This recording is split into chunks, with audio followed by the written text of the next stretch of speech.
Good evening, everybody. It's time to call the April 21st, 2026 City Council meeting to order at 6:32. The public is encouraged to join the meeting online or by phone at the numbers printed on the agenda, which can be found on the city's website at www.diamondbarca.gov or in person, main auditorium here at the South Coast Air Quality Management District. We have also allowed public comments to be submitted in advance to the city clerk. If any were received, they will be noted for the record when we get to the public comment period. This meeting is being recorded, and by participating, you're giving your permission to be televised. This meeting will be rebroadcast every Saturday and Sunday at 9 a.m. and alternate Tuesdays at 8 p.m. and archived for viewing on the city's website. Let's proceed to the Pledge of Allegiance. Councilman Liu, if you'll do it for us, and we'll stay standing for the invocation. All right, everyone, please rise. Right hand over heart.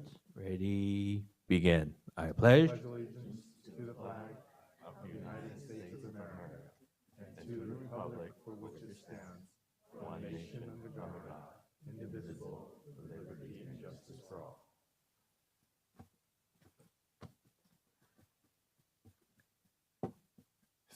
Thank you, Pastor Cordova, for.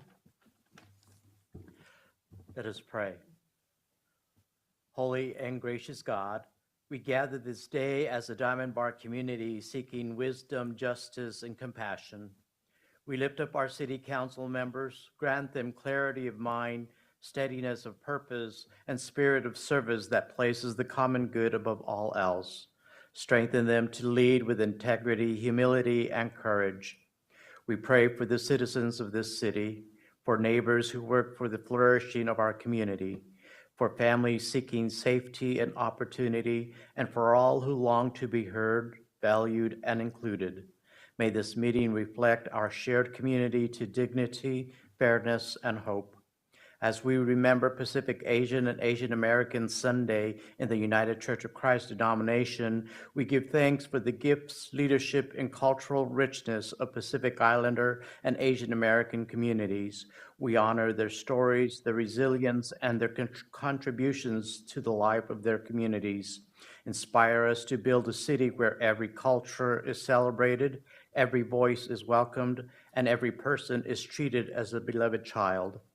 Guide the conversations today. Let the decisions be rooted in justice.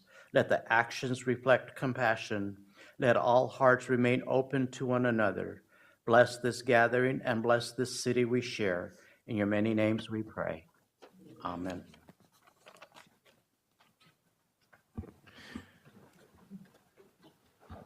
Thank you, Pastor Cordova, and I certainly appreciate you actually being here in person. That brings us to City Clerk Santana. Can you please call the roll? Yes, Mr. Mayor. Councilmember Chow? I'm here. Councilmember Liu? Here. Councilmember Tang? Here. Mayor Pro Tem Lowe? I'm here. Mayor Tai? I am here. Thank you. City Attorney Sandoval, are there any reportable actions from the closed session? Mayor, there's no reportable action out of closed session this evening. Thank you. Thank you very much. City Manager Fox, are there any changes to the agenda? There are no changes to the agenda this evening. Fantastic. So the agenda is hereby approved. And that brings us to special presentations, certificates, and proclamations. We will begin with the proclamation declaring April as Read Together Diamond Bar Month. Is this the first time Cynthia's not been here? She's here. Oh, there we go. You're on the wrong side there.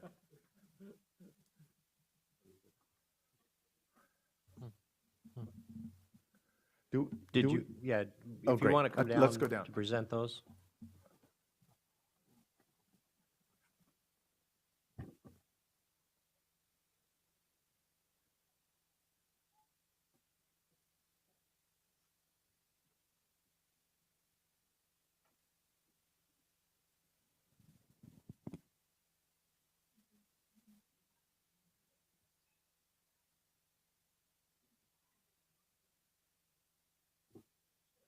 Thank you very much. I heard that. Look who's here.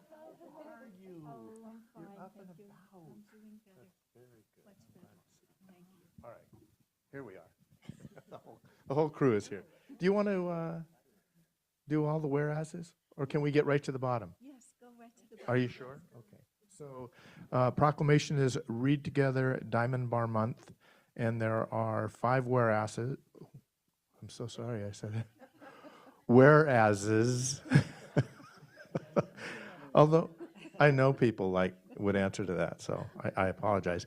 Now therefore be it resolved that the Diamond Bar City Council does hereby proclaim April 2026 as Read Together Diamond Bar Month and encourages all community members to join the Friends of the Library and take part in the various RTDB events and activities taking place this month, signed by everybody on the council. Who gets to talk? Because I'm going to ask all of you to talk.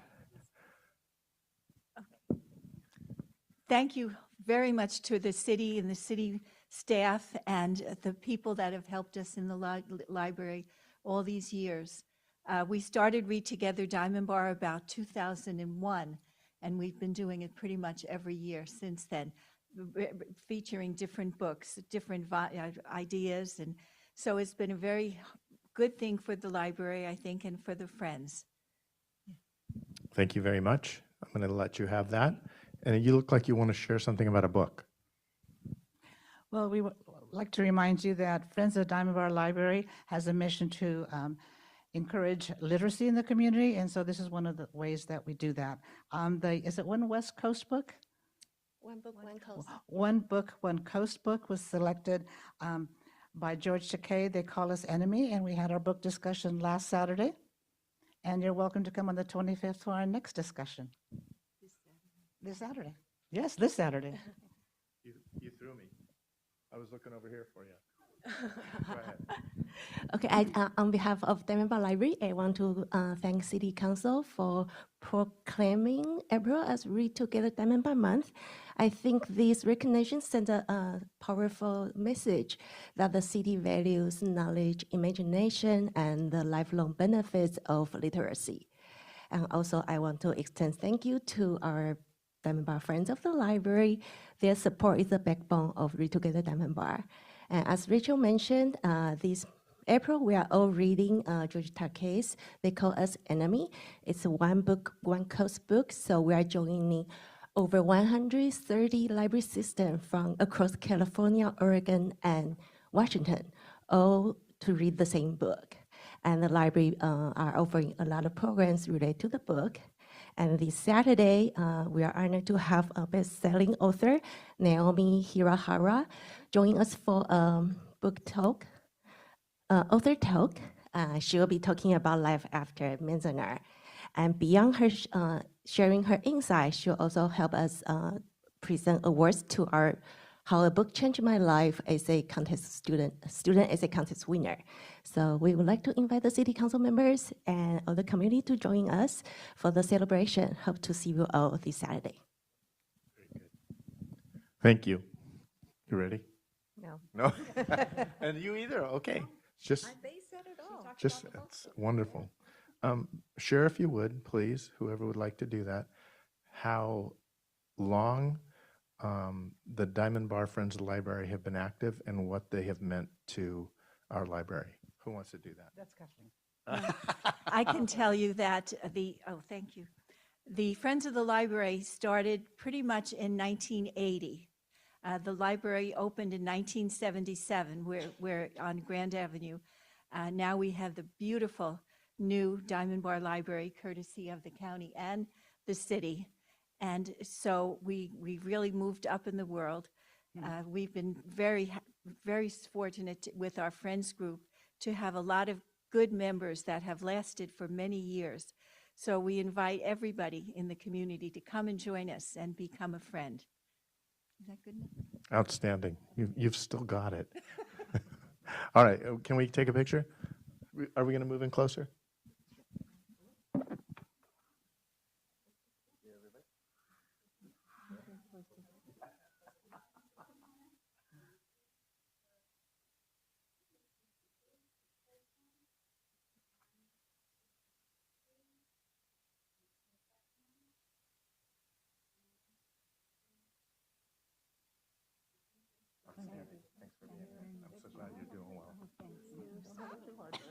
Yeah. Thanks for coming. Careful, huh? Thanks for coming. Good to see you.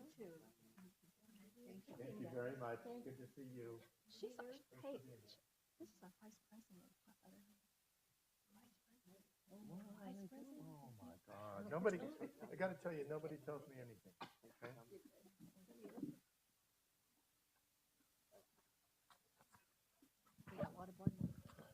Yes, thank you. Yes.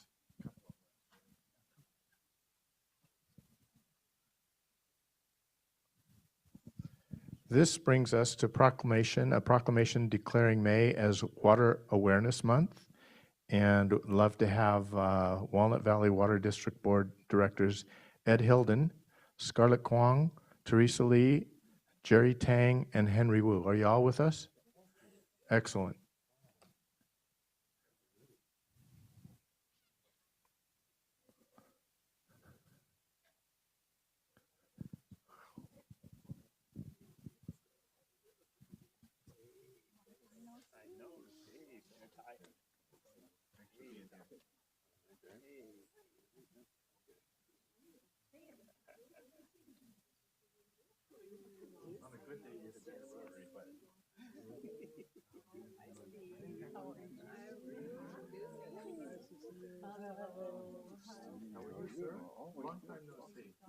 Oh, thank you. Hi, Mayor. How are you, ma'am? Nice to see you.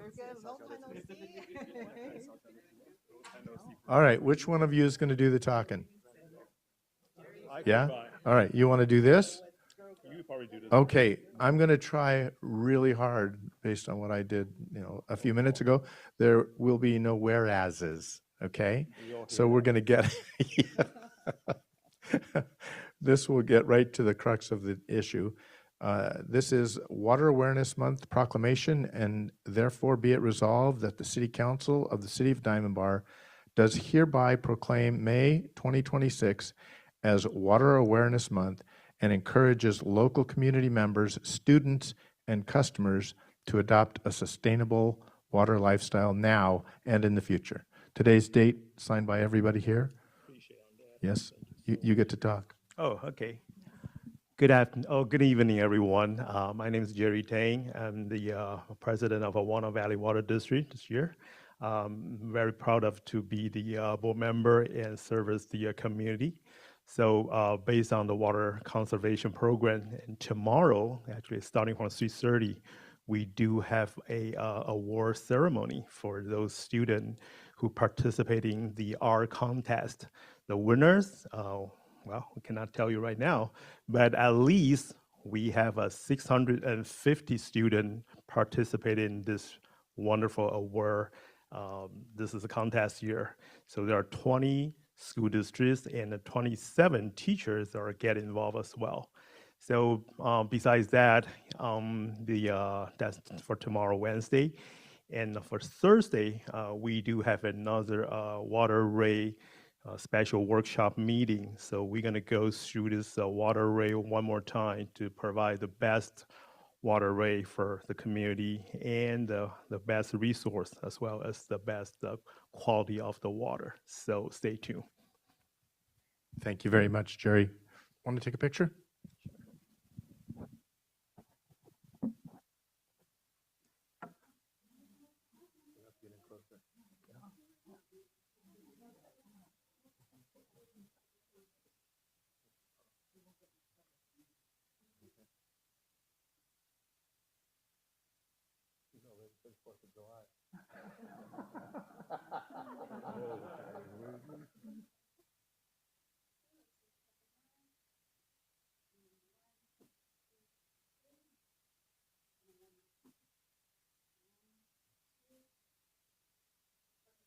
Thank you so much. Thank you. Congratulations. Thanks for coming.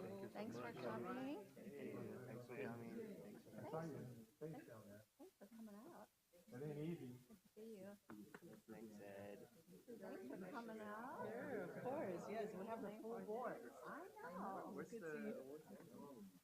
At the district. 3:30.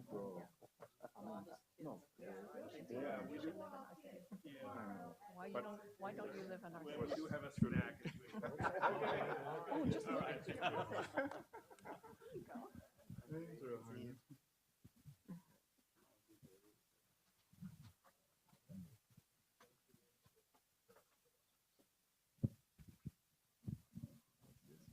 This is a big one. We're very excited about this.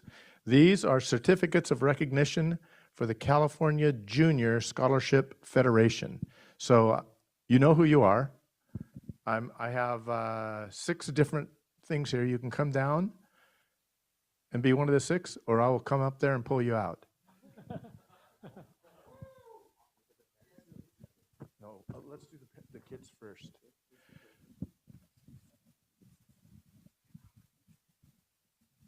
They do, don't they?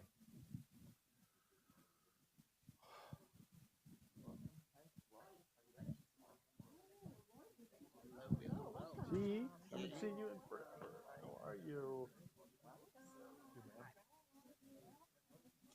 Congratulations. Congratulations. Thanks for being here. Thank you. Thanks for being here. Okay. Yeah, you guys. Yeah. Yeah. Right over here, right in front of us. There you go. There we go.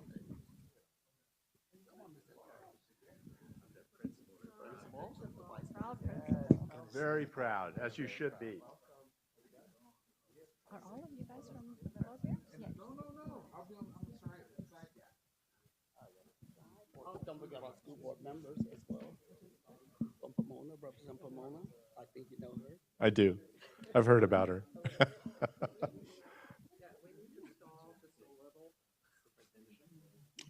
That should help. That should help. So I think I can stall just a bit. I'm very excited. As these young people will know, there are no whereases here. That's important. So in recognition, the Diamond Bar City Council extends its commendations to, and it's 4 kids, 2 advisors, principal, everybody's here. So California Junior Scholarship Federation, in recognition of the Lower Beer Middle School California Junior Scholarship Federation officer, we commend their commitment to scholarship, service, and citizenship while actively supporting the Realize the Dream national project. Their most notable accomplishment has been inspiring CJSF members to work toward earning the Pomona Unified School District's Seal of Service. Through their leadership, students collectively contributed 2,212 service hours to their schools, cities, and the surrounding community. Oh, wow, 2,500 now. Is Joan here? Can we redo these? No? All right. That is so impressive. I think what's really the most impressive thing is that when I tried to do the math about it, if you did this for 40 hours at a time, and you thought of your dad or your mom going to work, and that's a full week that they would be working, it would have been like 53 weeks of these kids doing this stuff for 40 hours a week. It's very impressive. But I think the most exciting thing is that, and I don't remember which one of you came up with this, that you want to be involved in the community, and in doing so, you have truly embodied the belief that everyone can be great because everyone can serve. And there we are. So we're just in time to hear from the superintendent from Pomona Unified School District. Yeah.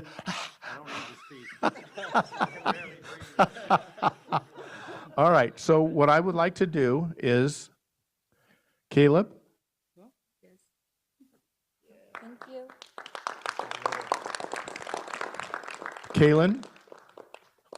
Kaylin Lamb? Did I get that right? Yeah? Zoe? I love that name. Nathan? There we go. Mrs. Crutchfield? You're here. There you go. And Mr. Tim. There we go. Look at that. So I think what we all know is, you know, that kids are a blessing. most of them, and that when you were doing these things, 20, now 500 hours, what I'd like to do is pass the mic down. I'd like to hear what your favorite event was. I think to date currently, probably the Lunar New Year event that we did in Pomona, because I think it really helped bring the district together through community service. We had 4 to 5 schools, I believe, participate in the Lunar New Year event, as well as it really helped to promote cultural diversity across our city and really get to, really allowed Pomona to get to know the different cultures we have here in not just Pomona, but also Diamond Bar. Your turn. I think the Armstrong trunk or treat was my favorite opportunity because I really liked helping my past school. My favorite event was also the Lunar New Year event because it allowed me to show or like express my culture to the rest of the city. I think my favorite event that we've all participated in was the Claremont Manor Caroling event. It was really a new experience for me to really bring joy to the elderly during the holiday season, and I think that was really wonderful. Thank you. And what is as important, if not more so, is we need people that will help these young people do what they need to do. And as advisors, T and Mrs. Crutchfield, I can't imagine the hours that you two put in. I can't imagine that you have that desire to do that. So thank you very, very much. Would you like to say anything?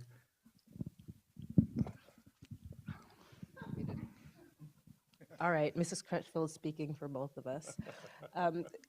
It's really just guidance and support that we give. The kids are the ones that work really, really hard, and Caleb has been an impressive president this year, if not a taskmaster.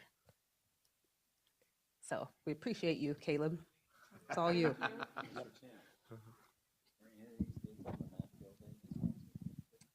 We did, yeah. I mean, besides the CJSF, we participate. These kids in, we participate many different clubs, activities as well, like the with the district Math Field Day, the county Los Angeles Math Field Day as well, robotics. How are we doing the county? We'll be back. We did pretty good. As a matter of fact, I was on the bus. The 7th grader, we took a team of 4th grade all the way to 11th graders.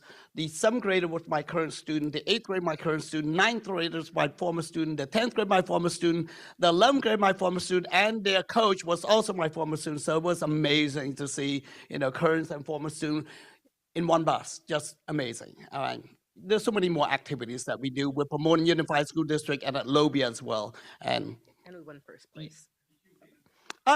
Yeah, we did. And our principal, we actually came in first place in the 7th grade with the problem solving. There's only 2 categories. The 8th grader, we came in with first place at the conceptual understanding. The 9th grader, bronze, and then the 11th grader was the silvers, and we are competing with 27 school districts from South Pasadena, Manhattan Beach, everywhere. So we, when we go outside the field, we talk about Pomona, like, oh, you right? Look at your test score, this, that, right? But we got amazing students with PUSD, with Lobia. We just got amazing students, amazing leadership, Mr. Gary, Mr. Williams, and we got amazing superintendent down there as well too. So yep, and then Miss Patty Ties as well here. So I am so glad that you didn't want to talk. This is remarkable.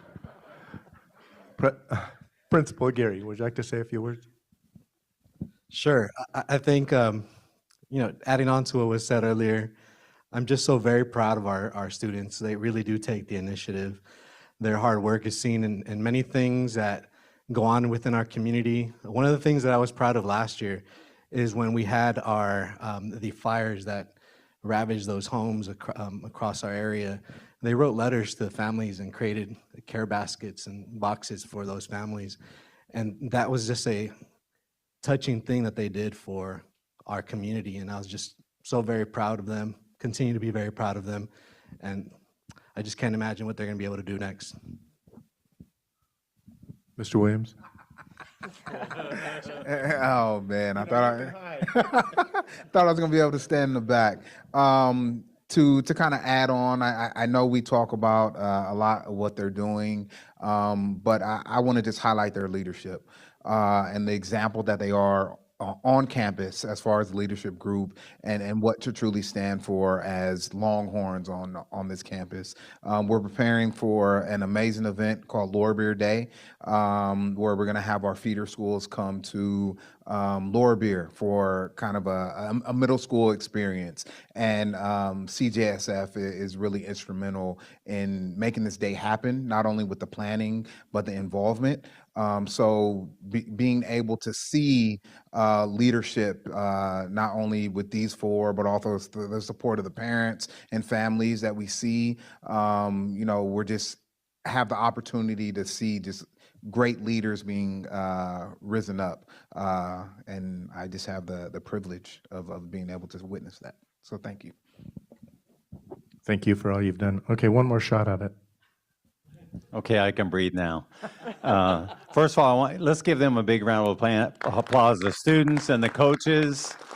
They put so much work into this, and then they get to compete, and then they get to bring those trophies back home and get all the accolades. But they're not just involved in this, they're involved in so many things. And these are truly future leaders, and we really appreciate everything you guys do.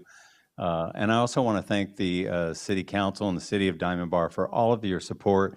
You guys really make us feel, we're part of the community here, and we appreciate that, and we'll continue hopefully making you guys proud. Thank you. Thank you very much.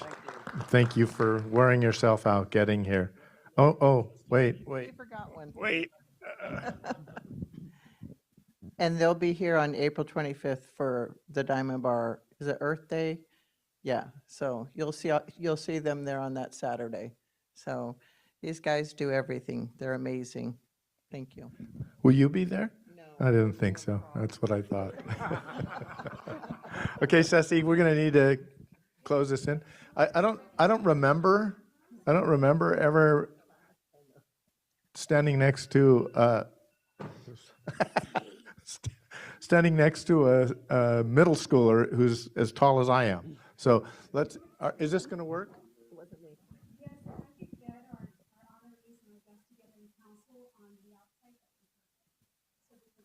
Oh, I got you. I see what you're trying to do.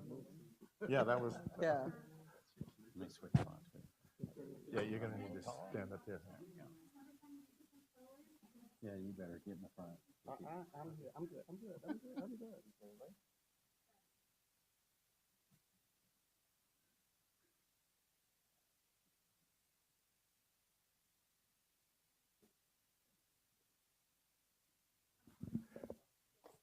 And now, before, after Ceci does this, if parents would like to take a picture, we'd like to do that too.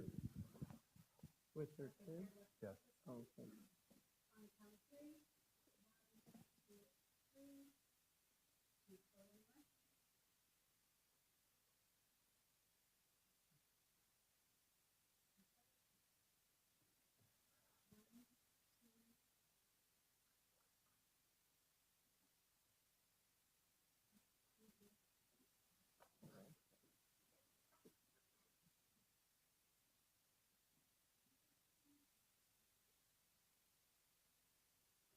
But we'd like to invite their parents so they can get in the picture. With Well, they already went back and sat down. I don't think they understood. Are there any parents that would like to have pictures with their kids?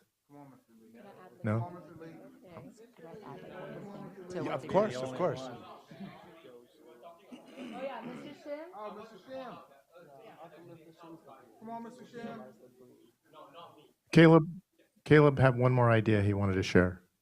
I just want to thank the city for their continued support for service learning, volunteerism, and student leadership across our cities. And we truly look forward to the more community service events that we can provide for you in the future and just giving back to our community. That's all I had to say. How'd you forget all that? Yeah? Great job. Thank you, guys. Appreciate it. What about Earth Day? Oh. Okay. And we also want to invite all of you guys. If we will be hosting a PUSD booth, hosting CELA Service Kids, as well as promoting Realize the Dream, as well as our service coordinator back there, Mr. Joe Shim. Has helped organize this event, and we encourage you guys all to come. Great. Thank you very much. Appreciate you being here.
Okay, City Manager Fox, any reports or recommendations?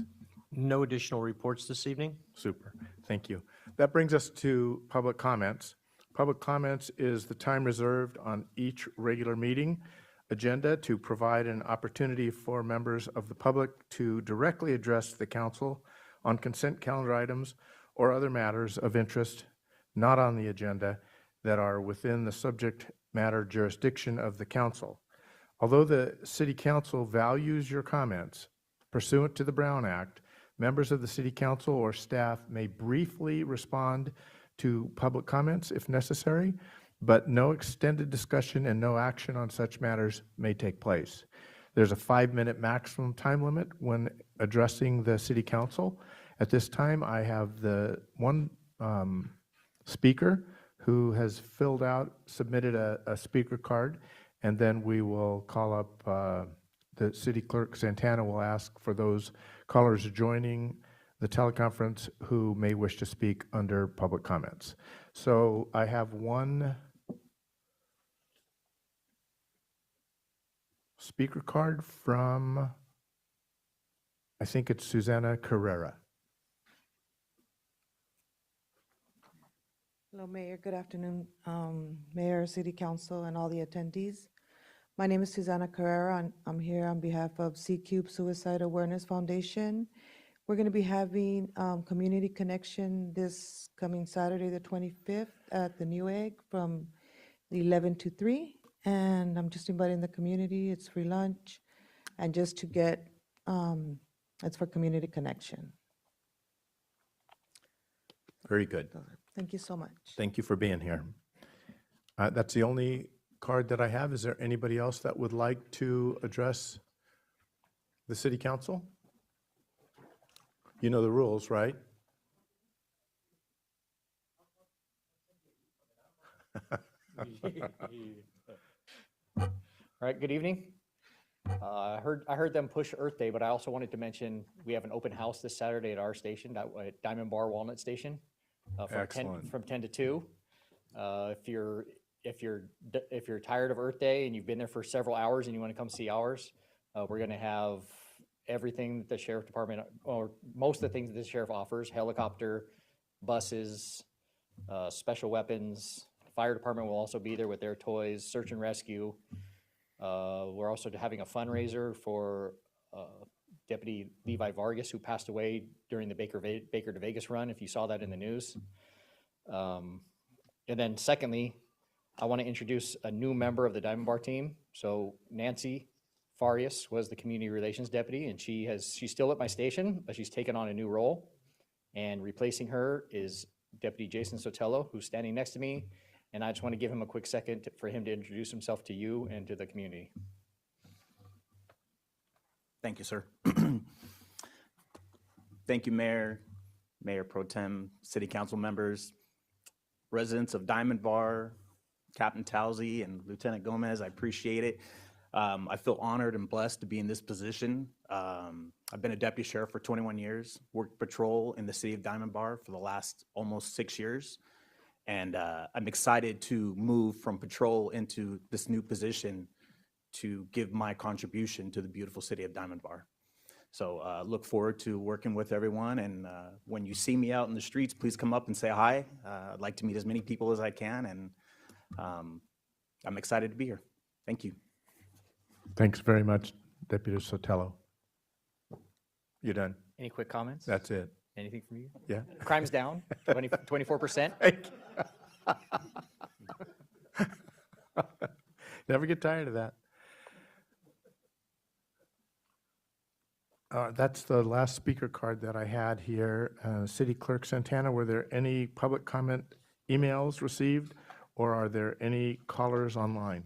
Mr. Mayor, there were no emails received, and there are no callers on the line at this time. Very good, thank you. This is the last shot you have to talk to the City Council. Okay, we're done. And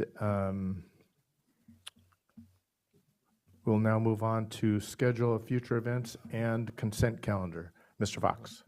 Mayor and council, on the schedule of events for the next couple of weeks, there will be free catalytic converter etching tomorrow morning, April 22nd from 9 to 11 a.m. at Calvary Chapel on Golden Springs. And please join us for our annual Earth Day celebration, which will be held this Saturday from 10 a.m. to 2 p.m. in the AQMD parking lot.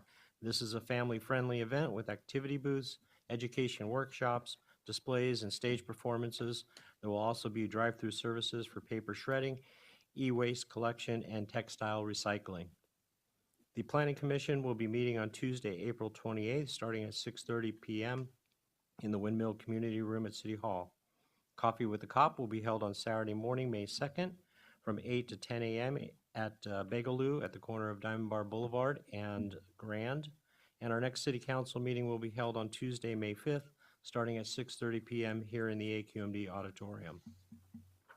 On the consent calendar this evening, you have approval of the regular meeting minutes for April 7th, ratification of the check register dated March 25th through April 7th, adoption of a proclamation declaring April 25th as Arbor Day, approval of an agreement with Wildan Financial Services for the preparation of a development impact fee study, approval of a purchase order to GovConnection for the purchase of a F5 Big IP VPN appliance service and support, approval of a memorandum of understanding with Musco Lighting for the donation and installation of a mini pitch system at Pantera Park, including an appropriation of $17,000 from the Park Development Fund, and approval of an agreement with Metro for the fulfillment of unprogrammed federal service transportation program local funds related to the Diamond Bar Complete Streets project, including a determination that the agreement is categorically exempt from the California Environmental Quality Act.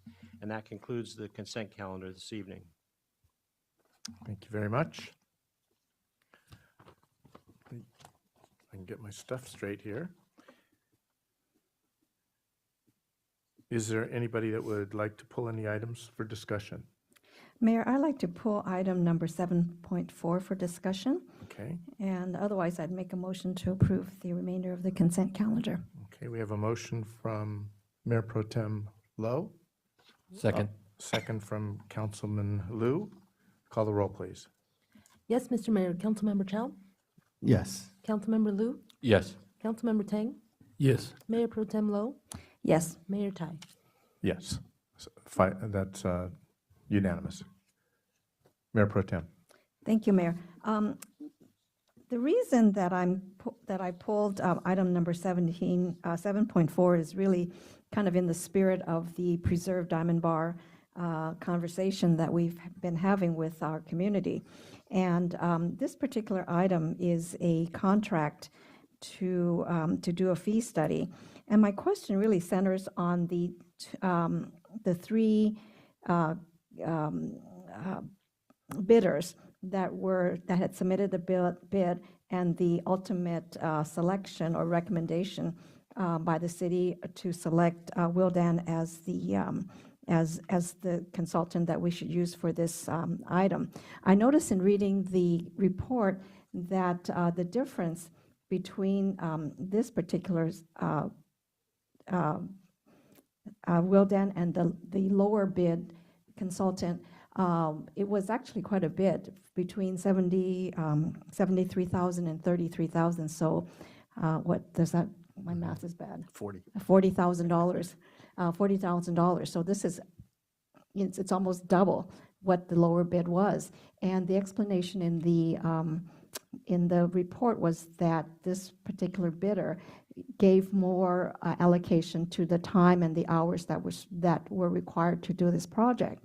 So I went back and I looked at the project timetable as well as the hours that they gave in terms of how they were going to spend the 261 hours, which came up to $73,000. And I noticed that the project manager is budgeted at 160 hours, whereas the principal, which is presumably the supervisor, was budgeting for 100 hours. So that seemed to me that why is the supervisor spending that much time overseeing someone who is presumably a senior person and a very competent individual? So my question is this: I know that our city staff does really an excellent job in sending out RFPs and being very diligent in reporting and reevaluating and grading the bids that we come in. But in light of our Preserve Diamond Bar and our focus in being more efficient and being mindful of our resources, are we really selecting a contractor based on what we really want or what we actually need? Do we always have to buy the Mercedes-Benz, or are we okay with the Toyota? And so that's kind of where I'm coming from. It's not a criticism of how the work or the diligence and what we've put into it, but are we mindful of, are we buying more than we need?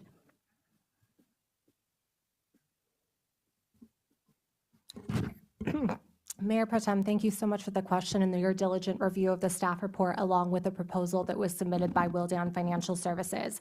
I can assure you that during the comparison, staff did a very thorough evaluation of all three proposals that were received. And although the dollar value associated with that not to exceed amount was in fact different, like I mentioned in the staff report, the hours were in fact. So Wildan had proposed 261 project hours associated with the work, whereas Matrix Consulting had proposed 186 hours associated with their work. And looking at the proposal itself, Wildan's was much more comprehensive in terms of understanding the needs of the city and the type of work that would go into this particular study. Matrix Consulting, their proposal was about 17 pages in length. Wildan's was 31 pages in length. And one of the key differences there was the fact that Diamond Bar has never conducted a development impact fee study in the past. This is really the foundation for which we would utilize it moving forward when it comes to all new development.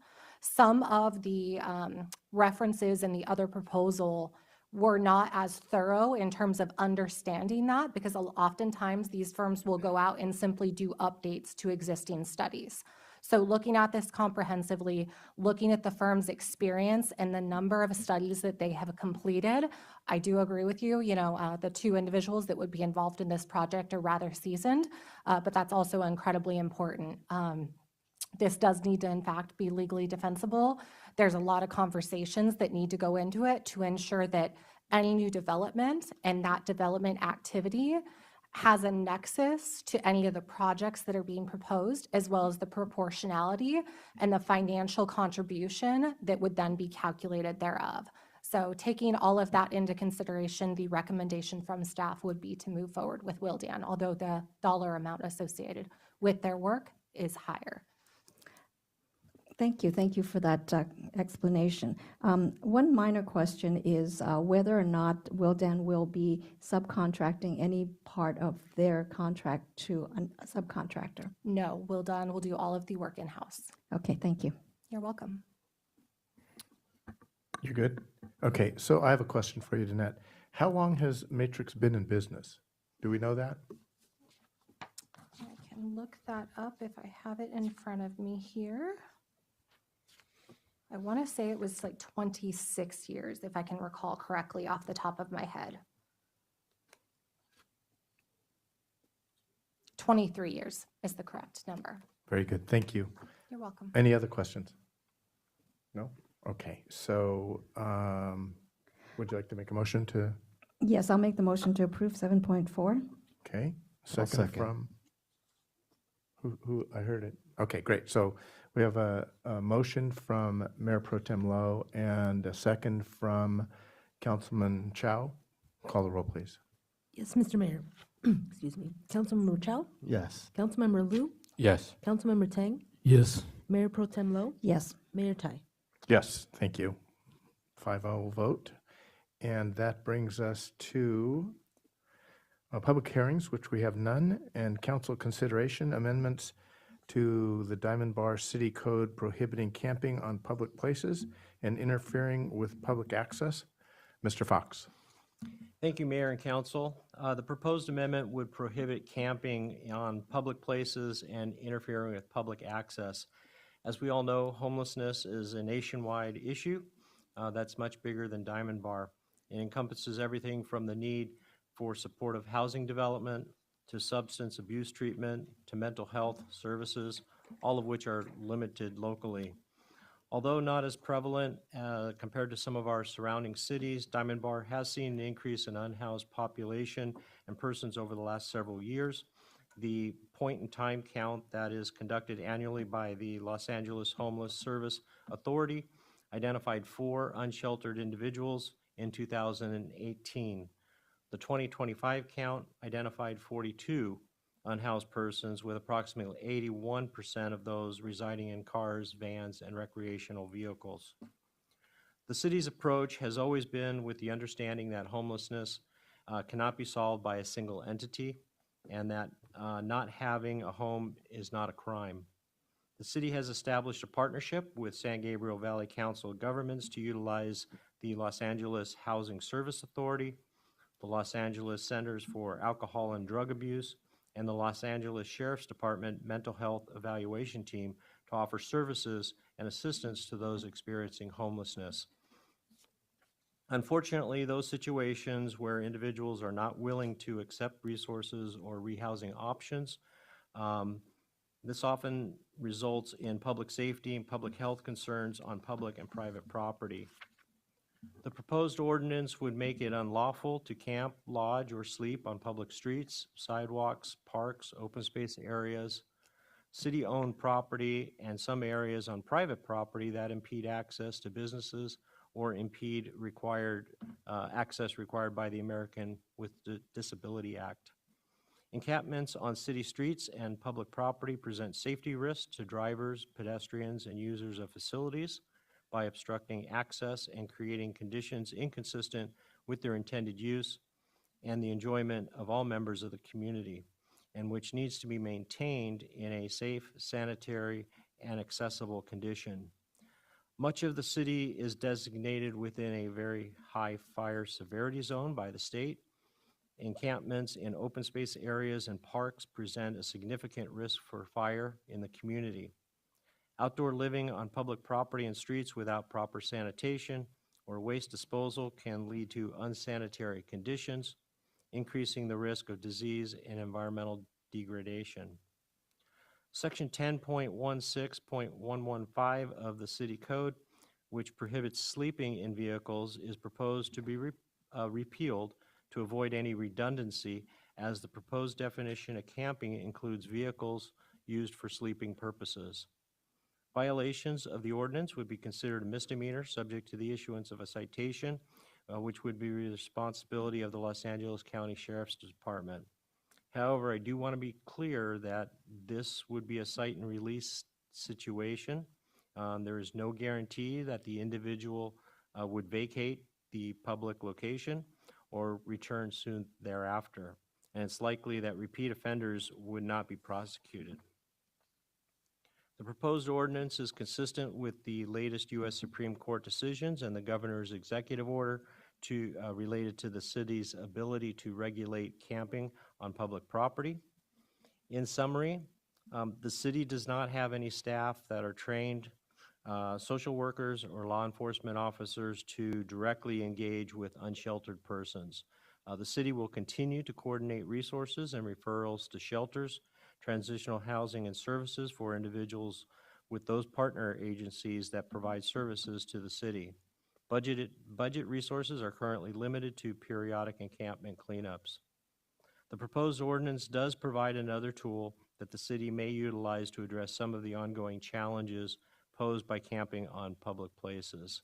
It's therefore recommended that the City Council introduce the ordinance 05-2026 for first reading by title only, waive full reading of the ordinance, and schedule for second reading and adoption at the May 5th City Council meeting. I'll go ahead and read the title now, which is an ordinance of the City Council of the City of Diamond Bar, repealing Diamond Bar Code Section 10.16.115 and adding Chapter 2.28 and to Title 8 of the Diamond Bar City Code to prohibit camping on public places and interfering with public access.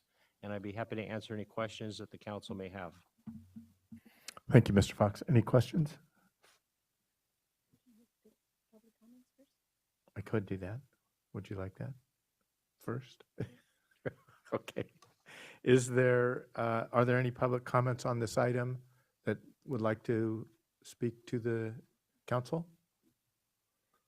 Okay, seeing no one. City Clerk Santana, is there anyone online that would like to speak on this item?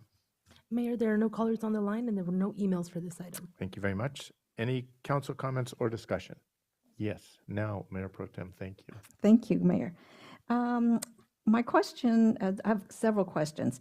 I understand that this applies to vehicles, and vehicles includes recreation vehicles. These are the RVs. Are these the RVs that are attached, or are they like standalone? And if so, can they be parked can they be legally parked? If they were legally parked, does this violate the ordinance? So the answer is if they are using it as habitation, then yes, it would violate the ordinance.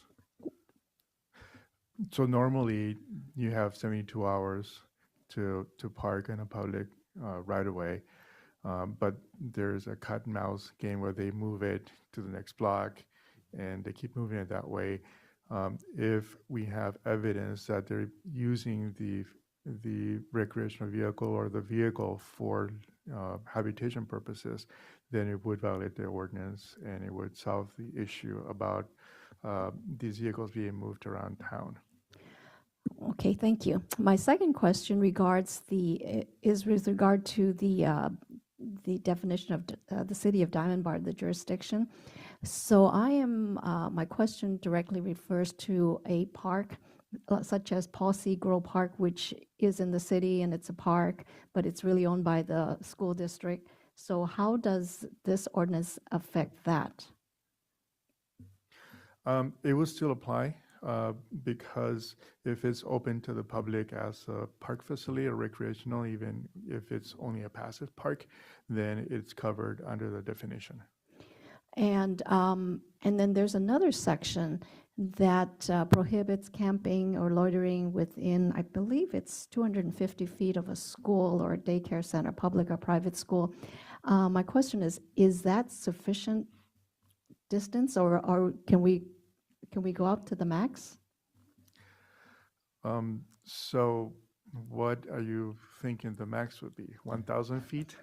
The problem is that the larger the area, the less area we're going to have available, such that anyone just passing by and a transient just being simply a transient and not setting up camp is not going to have much area to be a transient. Again, I mean, although we have the right to regulate camping, there are other cases that say that being a transient is not illegal if they are complying with all of the other rules. If we can regulate, okay, I got that. So if we can specify the amount of distance a person has to stay away from a particular location, are there any limitations as to the location that we can limit? And what I'm thinking about is, for example, there are other parcels of real estate that, for example, belong to Caltrans. Can we regulate that they cannot be within 250 feet of Caltrans property? Yes, we can do that. That could be added. If we add, I mean, right now is the time to add the information. It may, actually, yeah, today would be the day to add it. You can add it on second reading, but if you do add any additional information on second reading, then we have to go to a third reading. Right. No, I'm going to move that we add that because, and I'm going to move that we make it beyond the 250 because Caltrans property is one of our hotbeds of camping. And that's one of our major problem areas. And it would be foolish of us not to include that given the opportunity. So Caltrans property is included already, but it would be the Caltrans property proper, for example, underneath the freeway passes, because the definition of public property includes any publicly owned or maintained property in the city. So even if it belongs to the water district or the flood control district, it would be included. It is not specific to property only owned by the city. School district property would also be included. So that's already part of the ordinance. And any distance from Caltrans property will be public right-of-way or open space that is public property. And so probably would be redundant to add that information. Okay. All right. Thank you. Good? Yes, good. Okay. I just want to confirm. Please, go ahead. What you talk about Caltrans property is the property under the bridge, right, under the freeway bridge. Is that what we are talking about? It can also be if you jump the fence and you go on the on-ramp, any publicly owned property would be included. And I know Caltrans does not allow camping on their properties either. There's just, that's the jurisdiction of the Highway Patrol, and they normally like to get speeders and not really deal with people camping on their property. But, normally, we can coordinate with them. It's just that they have very little personnel compared to all of the freeway right-of-way that they own. So this would give us the opportunity. Normally, sheriff and city officials would not go on Caltrans property to do enforcement without Caltrans authority to do so. And the area next to the railroad is included? So, yeah, that would be outside the city. And so we actually don't have jurisdiction outside of the city boundaries. But if there is right-of-way that is owned by, for example, not owned by, also managed by, for example, Metrolink, that would be included, but it has to be within the jurisdictional boundaries of the city. So our city does include any property of the railroad. That's right. That's correct. The railroad is all outside of our city limits. Thank you. Okay, I think I heard the question I'd like answered here, so forgive me if you're repeating yourself. Mayor Pro Tem Lowe was saying 250 feet from Caltrans facility. What about the park and ride at the north end of town? Would that come under this?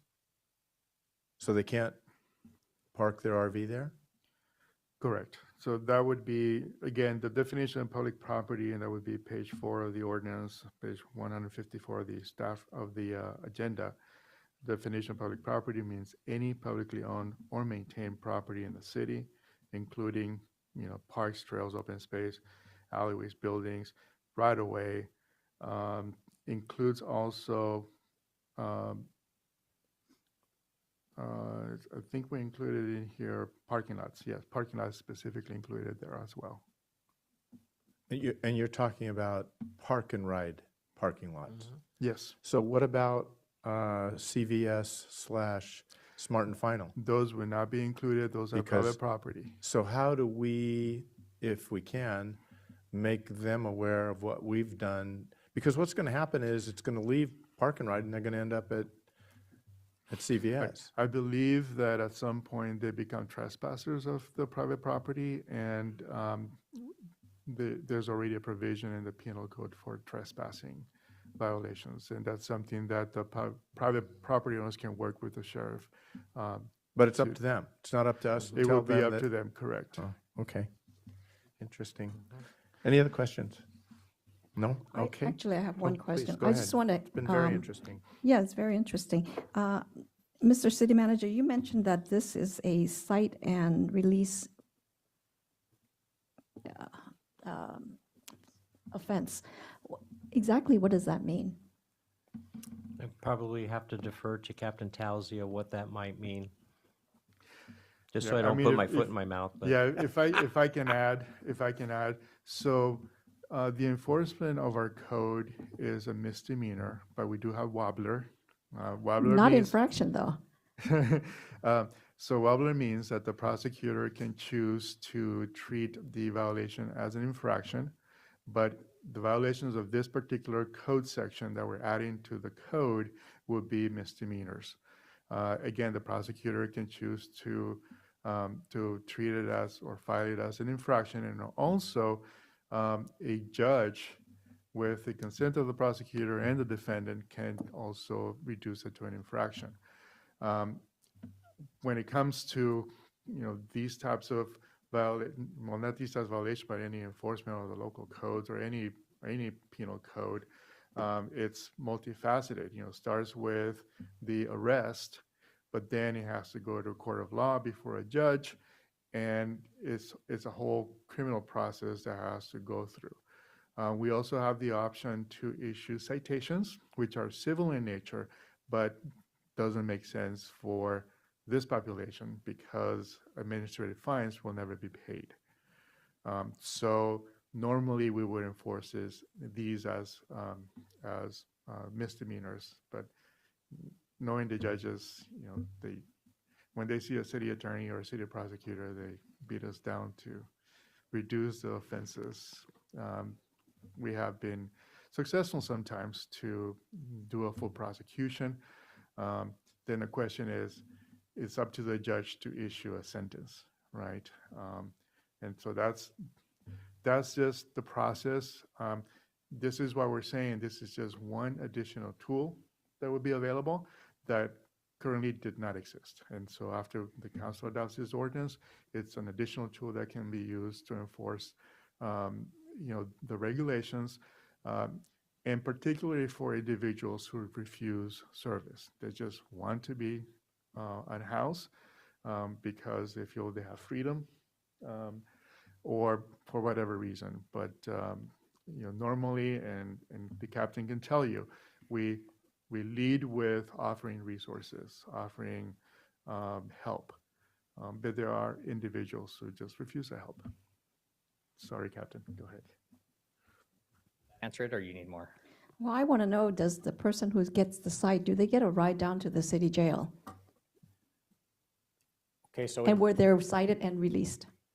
in 2024, they rewrote the bail schedule.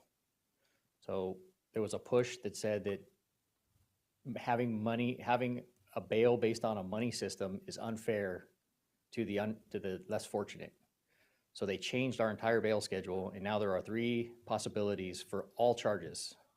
There's cite and release, there's book and release, and then there's magistrate review. Some sections are specific of which of those 3 it is. Some leave it up to the deputy where you could change it into a book and release. This section is a misdemeanor. For the most part, it could be a cite and release. There could be reasons why a deputy could move it up to book and release. And book and release would be what you're talking about. They come to the station, get booked at the station, and then released. But in 95 out of 100, it's going to be cite and release, which is they get a ticket, they get put in the backseat of the car, they get a ticket, they sign the ticket, and then they're released. On the spot. On the spot. The real value in this section is the Fourth Amendment and the 14th Amendment of the Constitution, right? So the Fourth Amendment is unreasonable search and seizure, and the 14th Amendment is equal protection under the law. So if somebody calls and they say, there's a homeless person underneath the underpass, and a deputy goes out there, that person has not done anything for us to be able to detain them or use force on them. They could just walk away from us, right? Because they haven't done anything. They're just under an underpass and there's no crime committed. This section, they've now committed a Diamond Bar misdemeanor. So now if we get that same call, there's a person under the underpass and they're in a sleeping bag. They've now committed a Diamond Bar misdemeanor.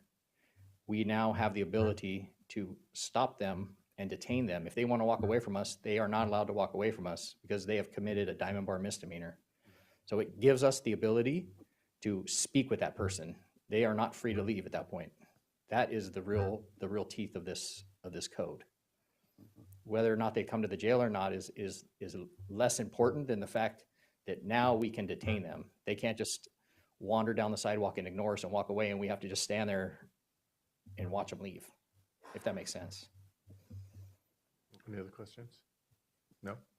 So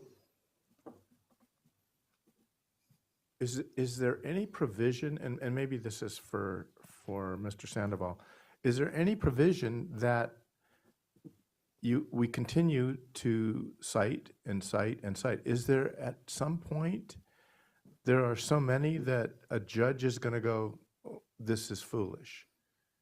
Not a judge, but we could go to a DA. We would have to get a DA to file it. So that would be, our detective would have to put all those cases together, walk it into the DA's office, present the case to the DA, and get that filing DA to see why this needs to be filed. So yes, that does happen. What's that number? Well, no, it would be the city prosecutor, so the DA will not handle these cases. It would be the city prosecutor that would handle these cases. So what's that number that gets somebody's attention? 5? 10? In terms of the... where we would finally get somebody that would take it seriously? I would say that we would eventually take all those cases.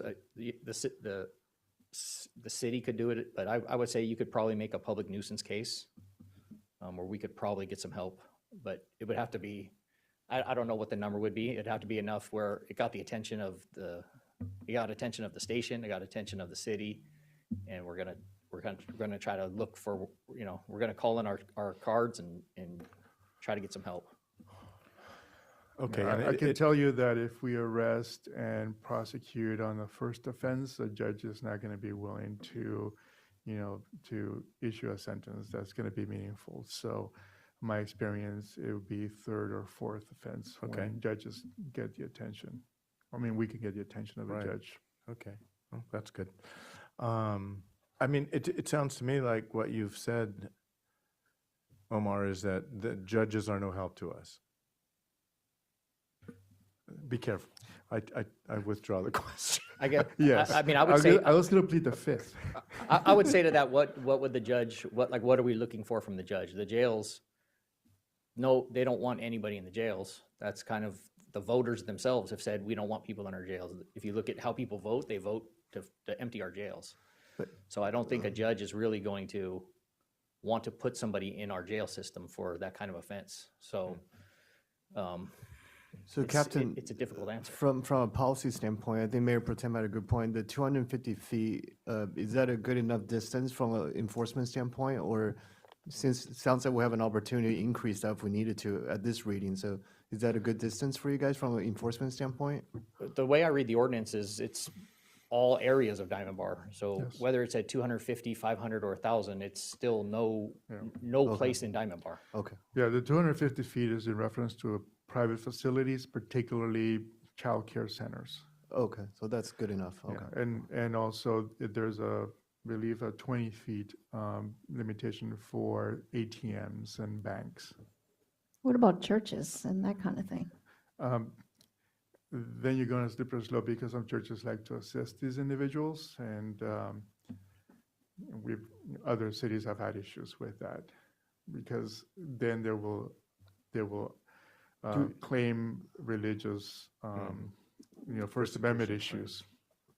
Do we need to carve out gas stations, convenience store? Is there a need to specify those? We type of business? identify more users that should be protected, like, where children, childcare centers, where children are dropped off and spend time.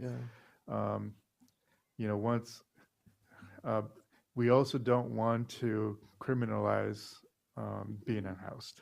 No, I get that, but on the north side, I mean, I know there are a few gas stations that this is particularly a problem. Yeah, and again, I think that those private property owners can work with us on trespass issues. There is a procedure under the penal code for having trespass arrangements with the sheriff or other law enforcement. Yeah, I think, I agree that gas stations are particularly vulnerable, and not gas stations, but individuals who get gas, particularly in the evening. I've been in situations where you're trying to get gas and somebody's harassing you, and you know that it's dark, and and when you've got that gas thing in your car, the hose, you're really vulnerable, and lots of times it's a very scary situation. If we can carve that out and make that a special protection, that would be good. One thing, when you guys are talking about trespassing, there is a process called letter of agency. So the owners of the property, so it wouldn't be the manager of the store, it would be the owner of that private property. There are some requirements to letter of agency, which is posting signs, but as long as they meet those requirements, you can go down to the sheriff's department, you can file a letter of agency, and that then puts the power on us. We don't have to get a hold of that owner. If that owner lives in New York, he doesn't have to call and say he wants to put that person under arrest. It's a letter of agency giving us the ability to arrest that person for trespassing. So if there's any problem businesses, they can file a letter of agency. And in fact, I was talking with the City of Walnut, and they were going to change their business licenses. So when you apply for a business license, they were going to have a letter of agency as part of that. So that when they did that, the letter of agency would already be on file, and we could access those letter of agencies. That's very good. That's efficient. So we do have a provision already in the ordinance that addresses retail stores and other public, interfering with public access. If you look at page 154 of your agenda. Section C. It's page 4 of the ordinance, interfering with public access. It says it's unlawful for any person to camp, sleep, lie, or place personal property where the activity is within 20 feet of an entrance or exit to any building, establishment, retail store, restaurant, office building, or other place into which the public is invited. We can add the word service station. Yeah. Okay. In that sentence. Yes. And that makes it very clear that service stations are, I mean, they're similar to retail station, but we can add service stations. Okay. Yes, please do that. Okay. I would ask that this draft be amended with those language. Any other questions? No? Okay. Seeing no one, hearing no one, would someone like to make a motion? Is that with the amendments or with? With the amendments, Yes, What? the amendment would be to add the word service station to section 828.020 C. Okay. A motion. Okay, I have a motion from Councilman Liu. I'll second. And you didn't sound very happy about Oh, this. I'll second. I have a second from. I have a second from Councilman Chow. City Clerk Santana, please call for the vote. Yes, Mr. Mayor. Councilmember Chow? Yes. Councilmember Liu? Yes. Councilmember Tang? Yes. Mayor Pro Tem Lo? Yes. Mayor Tai? Yes. Thank you. That's unanimous. And that brings us to item 10, which is council subcommittee reports and meeting attendance reports and your comments. Let's start with Councilman Tang. First, I want to thank staff and our city attorney and law enforcement to prepare this ordinance that well, I think about most likely help us to keep our street clean. That I have some thought about what the city manager just said, that no home, no house is not a crime. But I think on the other hand, that for people who own something, who own a car, who own the business, who own the house, that frequently if we did not do something or do something wrong, that we get a citation, we get tickets, and so that people who is unhoused, who is homeless, who also need to take some responsibility to keep our city safe. So I think this ordinance, per se, I don't anticipate that we are going to put them in jail, we are going to prosecute them, we are going to bring the case to the court to have a judge to do something. Well, just let them know that it's their responsibility not to camp in our public places. That this is the expectation of the city. So this is I think I appreciate the city staff preparing this ordinance. And then for this coming Saturday, we'll have the Earth Day and of course the open house in the sheriff station.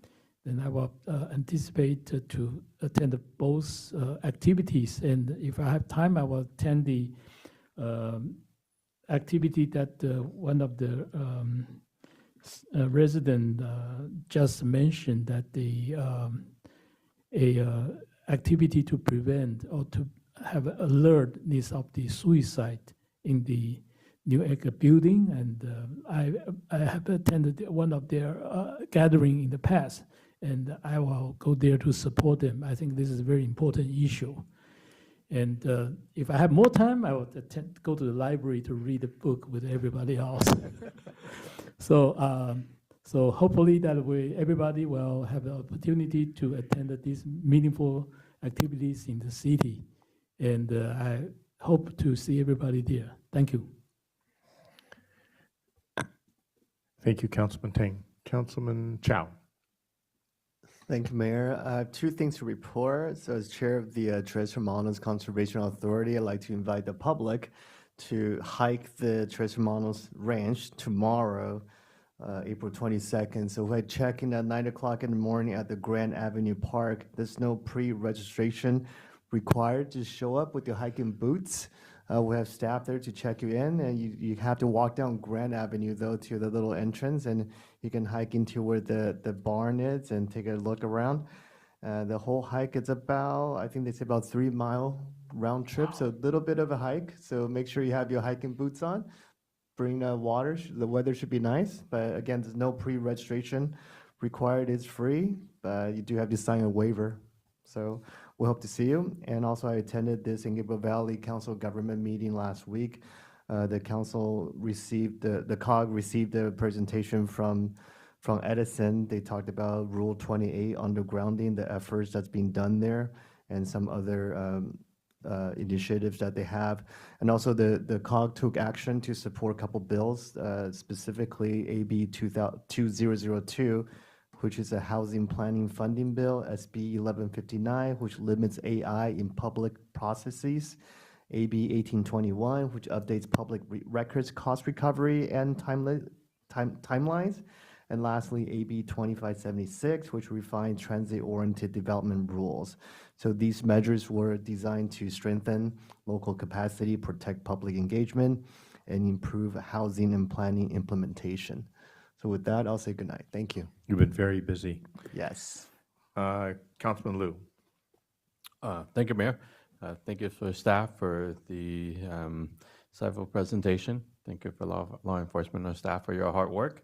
It was so inspiring to see our youth, their passion for giving back to the community. Thank you for that. And there's so many events going on this Saturday. Then something for everyone. We'll see you out in the city. With that, say good night. Thank you. Mayor Pro Tem Lowe. Thank you, Mayor. Mr. Fox, thank you to you and your staff for putting together the ordinance. I think it's going to be really helpful to our law enforcement partners to just work on a problem that is very, very complicated and very difficult. I attended the Public Safety Subcommittee with the mayor, and we were just really thrilled to get a report from our captain and our fire department, and to learn that the statistics regarding our criminal activity has gone down, and I'm sure that we'll be getting a full report from our staff at this point for that. So congratulations and great job on that. I attended also the Volunteers on Patrol dinner last week, and just really a shout out and thank you to the men and women of Diamond Bar who serve voluntarily to keep our streets safe. And I guess I'll be doing a lot of activities on Saturday, maybe not as much as Councilmember Tang, but maybe half of that. But it's going to be a fun weekend, and I wish everybody a good rest of the week. Thank you for joining us. Good night. Thank you very much. I just, first off, Deputy Sotelo, welcome to the team. We appreciate your efforts. Keep an eye on the captain, will you? Appreciate that. I absolutely love when the kids come here. It could be, pony baseball, it could be a number of things, but when those 4 kids get here, and I love that Caleb, wait, I have one more thing, and he's got something else that he shared with us. It's just remarkable that they have that much energy and that much sense. I'm glad that they were here. The kids from Lorebeer, the folks from Pomona Unified School District, the superintendent, the principal, and the assistant principal, 2 teachers that were their advisors. That, again, that doesn't get done without their help. So I just especially love that Caleb turned to me and said, "Oh, it's 2,500 hours now," because those, I think Joan did those 2 weeks ago, so we got in another couple of hundred hours. So that's fantastic. So I would like to adjourn tonight in memory of Rick Motes, a longtime resident in Diamond Bar, decades in education, including at the Pomona Unified School District schools. And it just, the older I get, the younger that seems, that he was that young to pass away. And we will think of his wife, Sandy, and send our condolences to her. And at 7:55 on April 21st, we will adjourn in Rick Motes' memory. Thank you, good night, and God bless you.